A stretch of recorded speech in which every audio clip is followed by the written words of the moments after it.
ಹೇಳಿದ್ರಲ್ಲ ಆಯ್ತಾ?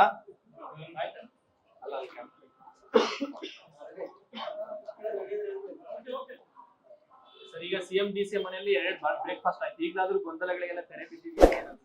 ನೀವು ಯಾರ್ಯಾರು ಬ್ರೇಕ್ಫಾಸ್ಟ್ ಮಾಡಿದ್ರು ಅವ್ರನ್ನ ಕೇಳ್ಬೇಕು, ನಮ್ಮನ್ನ ಕೇಳಿದ್ರೆ ನೀವು ಅವ್ರು ಯಾರ್ಯಾರು ಟಿಫನ್ ತಿನ್ಸಿದ್ರು, ಯಾರ್ಯಾರು ಟಿಫನ್ ತಿನ್ನಕ್ ಹೋಗಿದ್ರು ಅವ್ರನ್ನ ಕೇಳಿದ್ರೆ ಈ ಸಮಸ್ಯೆ ಬಗೆಹರಿತದಪ್ಪ. ನೀವು ನಮ್ಮನ್ನ ಕೇಳಿದ್ರೆ ನಾವೇನ್ ಮಾಡೋಣ?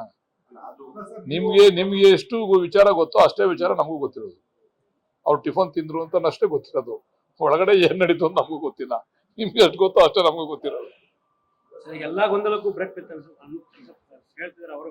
ಅಂತಿಮವಾಗಿ ಬ್ರೇಕ್ ಬೀಳ್ಲೇಬೇಕಲ್ಲ, ಎಲ್ಲಾರು ಒಂದ್ ಕಡೆ ಅಂತ್ಯ ಕಾಣ್ಲೇಬೇಕಲ್ಲ. ಬಹುಶಃ ಬ್ರೇಕ್ ಅನ್ನ ಹೈಕಮಾಂಡ್ ಮಾಡ್ತಾರೆ. ಹೈಕಮಾಂಡ್ ಶಕ್ತಿಯುತವಾಗಿದೆ, ಕಾಂಗ್ರೆಸ್ ಹೈಕಮಾಂಡ್ ಕೇಂದ್ರದಲ್ಲಿ ಶಕ್ತಿಯುತವಾಗಿದೆ. ಬಹುಶಃ ಎಲ್ಲದಕ್ಕೂ ಕೂಡ ತೆರೆ ಎಳಿತಾರೆ ಅಂತಕ್ಕಂಥ ವಿಶ್ವಾಸ ಇದೆ. ಡಿಕೆ ಶಿವಕುಮಾರ್ ಸಿಎಂ ಆಗ್ಬೇಕಂತ ಸಾಕಷ್ಟು ಬಾರಿ ತಾವು ಹೇಳ್ತಾ ಇದ್ವಿ.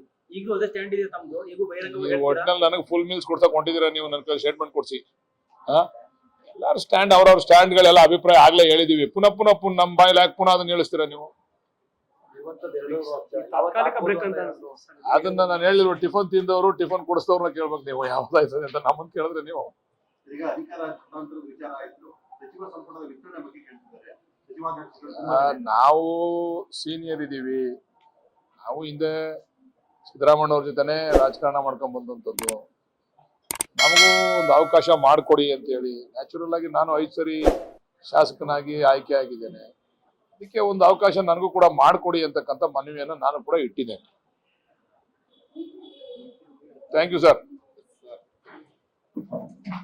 ಲೇಟೆಸ್ಟ್ ಹಾಗೂ ಇಂಟ್ರೆಸ್ಟಿಂಗ್ ಸುದ್ದಿಗಳಿಗಾಗಿ ಬಾಸ್ ಟಿವಿ ಕನ್ನಡ ಚಾನೆಲ್ನ ಸಬ್ಸ್ಕ್ರೈಬ್ ಮಾಡಿ. ಹಾಗೆಯೇ ಬೆಲ್ ಐಕಾನ್ ಪ್ರೆಸ್ ಮಾಡಿ. ಇದರ ಜೊತೆಗೆ ಫೇಸ್ಬುಕ್, ಇನ್ಸ್ಟಾಗ್ರಾಮ್, ಎಕ್ಸ್ನಲ್ಲೂ ಮಿಸ್ ಮಾಡದೆ ಫಾಲೋ ಮಾಡಿ.